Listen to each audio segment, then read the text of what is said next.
This is Southern Cross News with Joe Palmer. Good evening, everyone. The Tasmanian Director of Public Prosecutions has announced it will not be charging the man named by the coroner as Lucille Butterworth's killer. The 20-year-old vanished from a Hobart bus stop in 1969. It's the decision the family of missing Hobart model Lucille Butterworth has been dreading. Jeffrey Charles Hunt, the man named by the coroner as Lucille Butterworth's killer, will not be charged with murder. How do we feel? Devastated. Nothing makes this. I've never had a feeling like it before, where somebody's murdered, one of your relations and walks free. How can that be? The saddest part, as I said to you, is the fact that justice has not been served for Lucille, and there's not much we can do about it. The Director of Public Prosecution saying a criminal prosecution has to be proved beyond reasonable doubt, and after careful analysis concluding that there is no reasonable prospect of convicting anybody with Miss Butterworth's death. There's not much we can do. It's the end of the case. It's 47 years of anxious waiting. But that's the end of it now. Well, not for us, but for the law. Today's news heartbreaking for Lucille's family, with still so many unanswered questions on her disappearance and the whereabouts of her body. But they are determined to not give up their fight for justice. We might end up trying to get people together at some point to show our dislike for that fellow, and also for the decision, I suppose. The family is planning a memorial service for Lucille, set to be held later this year. Alexandra Sykes, Southern Cross News. Councils in the state's north are uniting to save the Australian Maritime College from irrelevance in the nation's defence industry. A proposal is being developed to split the roles of the AMC with a new rival facility in Adelaide. But there's still scepticism the federal government will listen. With the reality of a new shipbuilding school in Adelaide sinking in, local councils are working in numbers. They're developing a blueprint to retain high-level naval engineering in Launceston while limiting Adelaide's facility to trades training.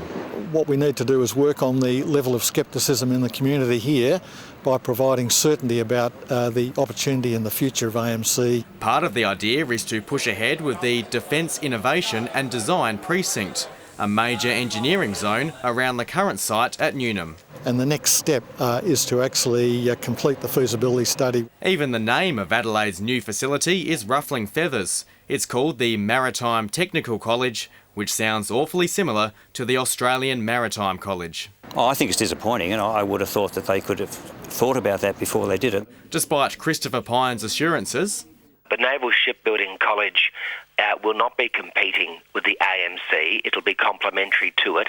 A more concrete commitment is wanted. And one of the first things he could have done would have been come down here, have a look at the AMC, see what it's doing, see how it would fit in. Tom Johnson, Southern Cross News. The state government has failed to release details on its plan to secure the future of the Mersey Hospital. The Health Minister says an in-principle agreement with the Commonwealth is in motion, but Labor says it's not enough to ask Tasmanians to believe him without the deal's fine print being released. Today was the day a new funding agreement was to be signed, securing the Mersey Hospital's future, but the state government remained tight-lipped on the deal's details. It is going right now through the final stages of a formal approval and final, if you like, sign-off. So it's not quite ready for a formal announcement, but I can say on this day that we've reached that in-principle agreement. According to a clause in the Heads of Agreement signed in 2014, a new contract should be entered into before today, March 31. But what the new detail will entail is still unknown. I'm not avoiding the question, but I'm just not able to answer questions of detail.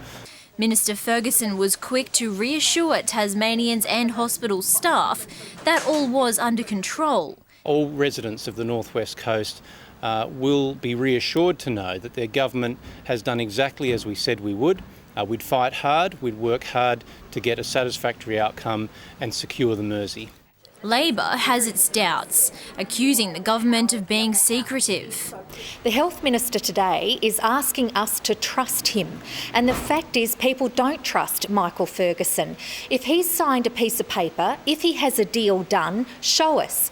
Meanwhile, Labor says Treasurer Peter Gutwin's refusal to release an unedited version of the advice on the proposed Tamar Valley Power Station sale could see legislation blocked.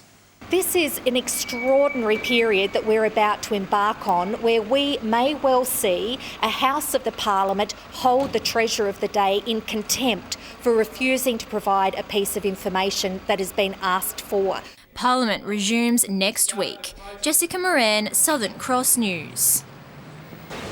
A 20-year-old man has been extradited back to Tasmania tonight from Wagga Wagga to face charges in relation to the alleged assault of a man in Glenorchy 3 years ago. The man has been charged with grievous bodily harm and will appear in court tomorrow. The Hobart City Council is taking the owner of a heritage-listed property to court after it was demolished without a permit. The 1890s-era Mount Stewart home contained asbestos and caused public outrage when it was knocked down in February. The owner is facing a possible 10-year ban on any development on the property. Proceedings are expected to begin next month. Tasmania's first female Premier, Lara Giddings, was one of 21 women today inducted onto the Tasmanian Honour Roll of Women.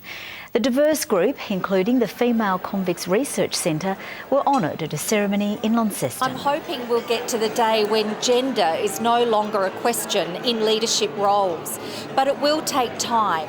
And these sorts of recognitions that women are receiving across the community, science community, health community and political community is one way that we can stop having to always justify women's contributions. The inductees honoured for their service to science, medicine, community, government, education and business. Gone, but no longer forgotten, the identity of 12 Tasmanian World War I veterans have finally been set in stone. The Tasmanian Headstone project unveiling the new plaques at a ceremony in Hobart today. It's the recognition these World War I veterans deserve, and for decades now they've been lying in unmarked graves, their rich stories of service at risk of being forgotten. But thanks to the Tasmanian Headstone project, their memory will live on for generations to come. I think it's a really important moment to recognise those who have served in our nation, and to do so by community, and to see that the veterans who came home from the First World War are not forgotten. Lance Corporal Thomas Bedelf was among the diggers recognised, his family in attendance at the ceremony, and say they couldn't be prouder to be connected to him. It was quiet gentleman from what I can gather, and when he came back he was a quiet man again and sort of just roamed. I think he was lost when he came back from the war. It's good that now we've got some finality as far as the headstone and some recognition. Special guest Chief of Army Angus Campbell humbled by the project's success. And I am really, really appreciative of the community here who are doing this, because it tells me that our nation is connected to its past and is recognising its present. The Headstone project has now put a name to over 180 headstones in the Cornelian Bay Cemetery, but hundreds of graves are still left unmarked. Alexandra Sykes, Southern Cross News. An event hoping to encourage more Tasmanians to get involved in local football has received a big thumbs up. Hundreds of students signing up for the AFL's 9 School Challenge. Kicking a footy may be common for some Tasmanians, but not everybody here is involved in a local club. Today's challenge hoping to encourage more participation in the game. Yeah, we just want more people playing the game, and whether it's AFL 9s or whether it's the actual full game of AFL, we just want more and more people playing it. It's great not just for fitness, but for friendships, for all sorts of life skills. More than 350 eager students from 15 different schools taking part in multiple matches. The increased popularity of women's football also prompting more ladies to have a go. we can put them in touch with the clubs afterwards, and they could join one of their local clubs, and then after that, who knows, they could end up playing AFL Women's. We've seen how exciting that is. Yeah, if it goes well today, thinking about joining a club. Today also stressing the importance of teamwork. We deliberately target kids that haven't played the game before, so in each team, I think it's about 50-50. You need some good players and some players that have played the game to be around new players so they can sort of draw them into the game. They should come out, have a little go. It doesn't matter if you're good or not, just have some fun, get out there, be active. Talia Higgins, Southern Cross News. Japanese chefs have touched down in Tasmania to cook with and taste the best produce our state has to offer. It's hoped today's masterclass and tour of Government House will result in increased appreciation for Tasmanian ingredients. The real idea of this is to get Japanese people to import Tasmanian produce back to Japan. High quality, so fresh. I like in Tasmania. The chefs are also preparing for an international cook-off in Tokyo in September. Now a look at the day's business and finance news with thanks to Tasplan, your local super fund. The Australian share market has closed lower as investors banked profits following 3 previous days of gains. The ASX 200 index has dropped by 31.3 points. A short time ago, the Australian dollar was trading at 76.46 US cents and 71.61 euro cents. The anticipated return of Sam Lonergan to the TSL is upon us, and he's expecting a big turnout when Launceston takes on Devonport tomorrow.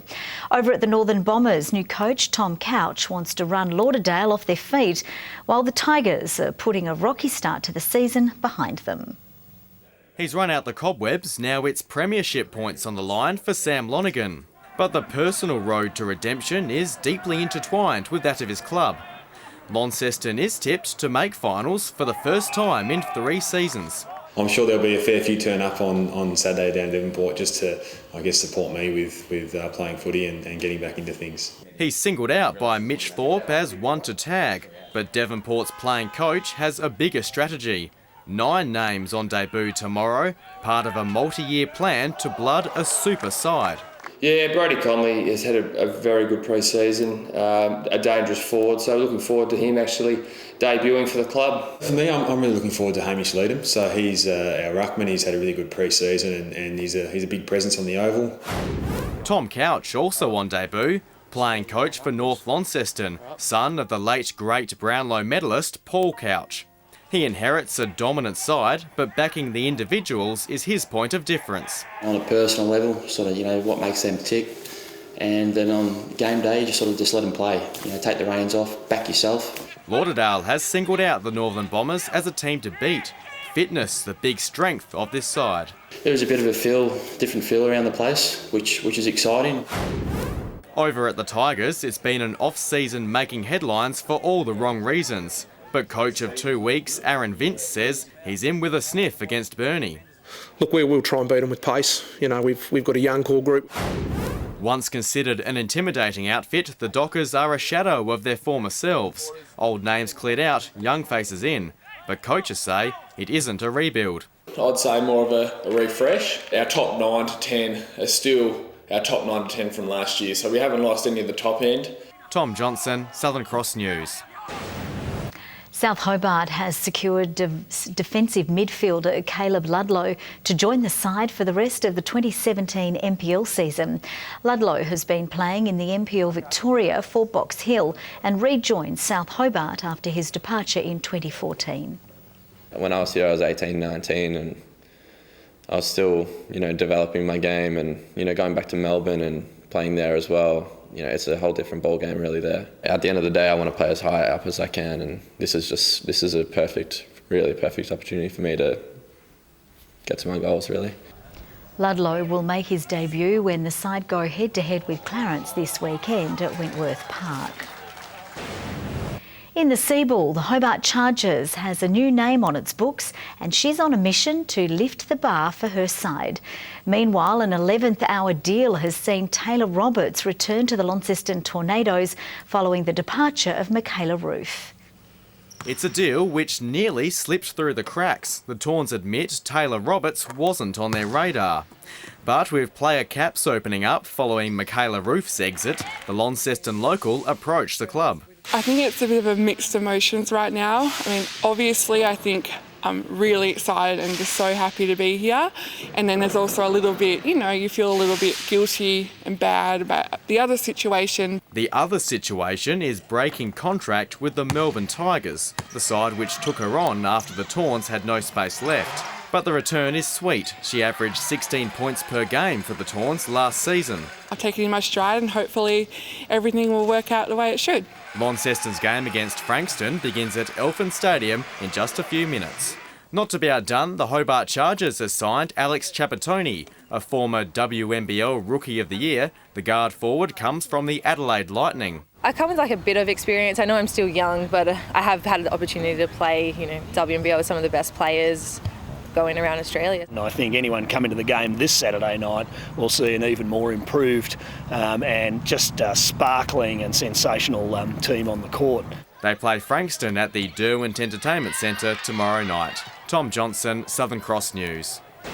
Good evening. Hobart and Launceston 19 today, Devonport 18 degrees and Burnie 17. 19 was the high, also at Friendly Beaches and Ooze. Low Head and Flinders Island 18, Wynyard, St Helens, Grove and Campania 17 degrees, King Island and Sheffield 16, and after recording our overnight low of -4, Lyawini warmed up to 13. Ex-tropical cyclone Debbie is still dropping all the wet weather over northern New South Wales and southern Queensland, but moving well off the coast. A frontal cloud band is moving over southern waters, grazing the coastal fringes of the country, and some middle-level cloud over central WA completes the scene. There's the close-up. Low-level cloud today over the west coast and Maritime, patchy cloud over the inland northeast and also Flinders Island. Tomorrow the cold front moves away to our east ahead of a high pressure system which moves over the Bight. The low over the Tasman moves east as it weakens a little. The winds west-northwesterly at 20 to 30 knots, shifting west to southwesterly during the morning and then southwesterly later in the day. Swells in western and southern waters to 6 metres. Strong wind warning for all Tasmanian coastal waters apart from the upper east coast. A small craft wind alert for the lakes, a sheep grazier's warning in the upper Derwent and southeast. A shower or two and becoming windy for Hobart, just 16 tomorrow. Even cooler for Maydena with showers easing, 14 the top and 16 the high for Oatlands. Very windy in the Midlands. Shower or two clearing from Launceston, 18 degrees, 18 for Devonport. Showers easing from Lyawini, a top of 9. For Burnie, showers clearing and windy days, 17 the top, 16 for Strawn. Marrawar, a shower or two clearing and 16 degrees. St Helens, a shower or two clearing, 19, 17 for Swansea. Orford, a similar forecast and 17 degrees. UV, moderate to high for Saturday.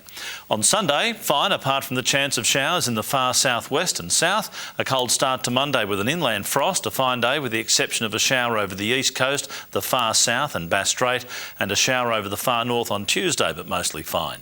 Sunny and 30 in Perth, possible showers for Adelaide, Melbourne and Sydney. Cloudy over Brisbane, a top of 29 degrees and showers clearing from Cairns.